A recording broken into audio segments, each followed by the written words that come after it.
കടുവയമ്മാവൻ. പശ്ചിമ ബംഗാളിലെ സുന്ദർ വനത്തിനരികെ ചുന്ദൻപുക്കൂർ എന്നൊരു ഗ്രാമമുണ്ടായിരുന്നു. ഗ്രാമവാസികൾ അധികവും കൂട്ടുകുടുംബമാണ് താമസം. എന്നുവെച്ചാൽ അച്ഛനും അമ്മയും മക്കളും മരുമക്കളും കൊച്ചുമക്കളും എല്ലാം ചേർന്ന വലിയ കുടുംബം. അതാണ് അവിടുത്തെ പാരമ്പര്യം. അവിടെ ഒരു കുടുംബത്തിലാണ് ഇപ്പറഞ്ഞ കടുവയമ്മാവൻ ഉണ്ടായിരുന്നത്. മനുഷ്യനൊന്നുമല്ല, അസ്സൽ കടുവ. 90 ചെന്ന മുത്തശ്ശിയും 7 ആൺമക്കളും അവരുടെ ഭാര്യമാരും ആ വീട്ടിലുണ്ടായിരുന്നു. അവരുടെ ഭർത്താവ് മരിച്ചിട്ട് ഏറെയായി. അന്നു മുതൽ മുത്തി പൂജയും ഭജനയുമായി കഴിയും. എന്നാലും വീടിന്റെ ചുമതല അവർക്കായിരുന്നു. ബപ്പർ ബാരി എന്നുവെച്ചാൽ അച്ഛൻ്റെ വീടിനെക്കുറിച്ചും നാട്ടിൻ പുറത്തെക്കുറിച്ചും പറഞ്ഞാൽ അവർക്ക് മതിയില്ല. അവിടെയുള്ളത്ര സ്വാതന്ത്ര്യമോ സ്ഥാനമോ അമ്മായിയച്ഛൻ്റെ വീട്ടിലില്ലല്ലോ. അമ്മായിയച്ഛൻ്റെ വീട്ടിലെ ചട്ടവട്ടങ്ങൾ എക്കാലത്തും പെണ്ണുങ്ങൾക്ക് പിടിക്കാറുമില്ല. ഗംഗ തെളിഞ്ഞു നിറഞ്ഞൊഴുകുന്ന കാലം. മഴ മാറി. പാടങ്ങളിൽ നെല്ല് വിളഞ്ഞ് പരന്നു കിടക്കുന്നു, സ്വർണ്ണച്ചേല പോലെ.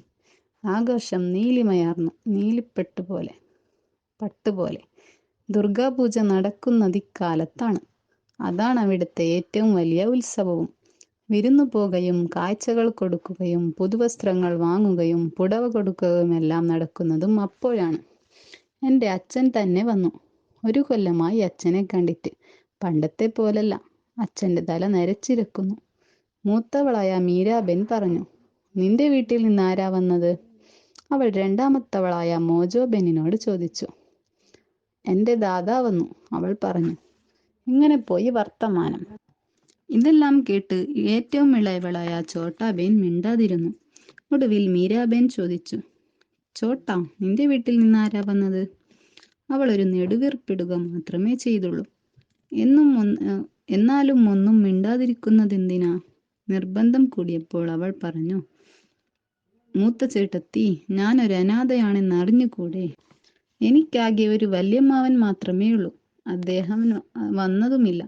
എന്തെങ്കിലും ആപത്ത് പണിഞ്ഞിരിക്കും. ഡും ഡും ഡും. പെട്ടെന്നാണ് പൂമുഖത്തെ വാതിലിൽ തട്ടുന്നത് കേട്ടത്. മുത്തിയാണ് ഇറങ്ങിച്ചെന്ന് കതക് തുറന്നത്. അയ്യോ! അവർ ഞെട്ടി നിലവിളിച്ചു. എല്ലാവരും ഓടിച്ചെന്നു. ചെന്നവർ വിളിച്ചു കൂവി, പേടിക്കേണ്ട, ഞാൻ ചോട്ടാബെന്നിന്റെ അമ്മാവനാണ്. അവളെ പൂജക്കാലത്ത് കൂട്ടിക്കൊണ്ടു പോകാനാണ് വന്നത്. എവിടെ എൻ്റെ മരുമകൾ? ഒന്ന് വിളിക്കൂ. വാതിൽ തള്ളി തുറന്ന് അകത്തേക്ക് കടന്ന ഒരു കടുവയാണ് ഇത് പറഞ്ഞത്. ആർക്ക് വിശ്വസിക്കാനാകും? നേരവും ഇരുട്ടി. അവൻ അടുക്കളപ്പുറത്ത് നിന്ന് ചേട്ടത്തിയും അനുജത്തിയും തമ്മിൽ പറഞ്ഞതൊക്കെ കേട്ട് ചോട്ടാബെന്നിനോട് ദയ തോന്നി വന്നതാണ്. ഇതെല്ലാം കേട്ട് വന്ന ഇളയവളോട് കടുവ പറഞ്ഞു, വരൂ കുട്ടി, എൻ്റെ പുറത്തു കയറൂ. നമുക്ക് വീട്ടിൽ വരെ പോയി വരാം. നിനക്ക് വേണ്ടതെല്ലാം തന്ന് മടക്കി കൊണ്ടുവരാം. ചോട്ടാബേൻ കൂടുതൽ ആലോചിച്ചില്ല. അവൾ കടുവയുടെ പുറത്തു കയറി. അമ്മായിയമ്മേ, ഞാൻ 2 ദിവസത്തിനകം മടങ്ങി വരാം. കടുവ ഇങ്ങനെ പറഞ്ഞുകൊണ്ട് ഒറ്റ കുതിപ്പ്. 3ാമത്തെ കുതിപ്പിന് കടുവ കൊടുങ്കാട്ടിലെ തൻ്റെ ഗുഹയിലെത്തി. ചോട്ടാബെന്നിനെ പുറത്തു നിന്നിറക്കി. പെരുത്ത ഗുഹ, കനത്ത ഇരുട്ട്, വെട്ടിത്തിളങ്ങുന്ന കടുവക്കണ്ണുകൾ. എന്നിട്ടും അവൾ പേടിച്ചില്ല. മരുമോളെ, എന്നെ കണ്ടാൽ എങ്ങനെയുണ്ട്? കടുവ ചോദിച്ചു. ഓ അമ്മാവ, എന്തൊരത്ഭുതമായ ശരീരമാണ് അമ്മാവന്, നല്ല അഴകും, അവൾ പറഞ്ഞു. കടുവക്ക് ചോട്ടാബെന്നിനെ ഇഷ്ടമായി. അവൻ രാവും പകലും അവൾക്ക് സമ്മാനങ്ങൾ വാരിക്കൂട്ടി. ഗ്രാമത്തിലെ കടകളിൽ നിന്നും വേണ്ടതെല്ലാം കെട്ടിപ്പെറുക്കി. 2ാം ദിവസം വലിയൊരു കെട്ടുമായി ചോട്ടാബെന്നിനെ അവളുടെ വീട്ടിൽ കൊണ്ടുവിട്ടു. അമ്മാവൻ വീണ്ടും വന്നു. വീട്ടുകാർക്ക് അത്ഭുതമായി. ഹായ്, അമ്മാവൻ വന്നെന്നാ തോന്നുന്നത്, ഇളയവൾ പറഞ്ഞു. ഞാനാ, 3ാമത്തെ മരുമകളില്ലേ, സോജാബെൻ. അവളും എൻ്റെ അനന്തരവള. ഇപ്രാവശ്യം അവളെ വീട്ടിൽ കൊണ്ടുപോയി വരാം. ഇതു കേൾക്കാത്ത താമസം സോജാബെൻ കടുവ പുറത്തു കയറി ഗുഹയിലേക്ക് പോയി. അവിടെ ചെന്നപ്പോൾ കടുവ ചോദിച്ചു, പേടിയുണ്ടോ? ഏയ്, വിറച്ചുകൊണ്ടാണത് പറഞ്ഞത്.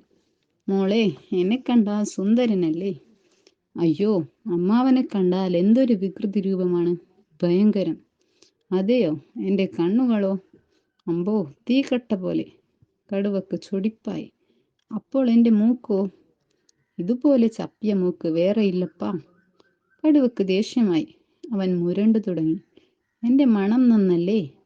ചായ്, ഇത്ര നാറ്റം എവിടെയുണ്ട്? അമ്മാവൻ്റെ അടുത്തിരിക്കാൻ പോലും മേല. കടുവ ഒന്നലറി. അവന്റെ മൂക്ക് വീർത്ത് ഭയങ്കരമായി. കണ്ണുകൾ തീക്കട്ട പോലെയായി. എൻ്റെ വായ വലുതാണോ? കൊള്ളാം, വലിയ ഗുഹ പോലെ, ഒരു കുളം പോലെ. ഒരു മനുഷ്യനെയോ മൃഗത്തെയോ മുഴുവനെ വിഴുങ്ങാമല്ലോ. ആഹാ, എന്നാൽ നിന്നെ തന്നെയാകട്ടെ പരീക്ഷണം. ക്ഷമകെട്ട കടുവ അവളെ പിച്ചിച്ചീന്തി. എല്ലും മുട്ടവും അവശേഷിച്ചു. പിന്നെ കടുവയമ്മ അവൻ ചുന്തൻ പുക്കൂറിന് പോയില്ല.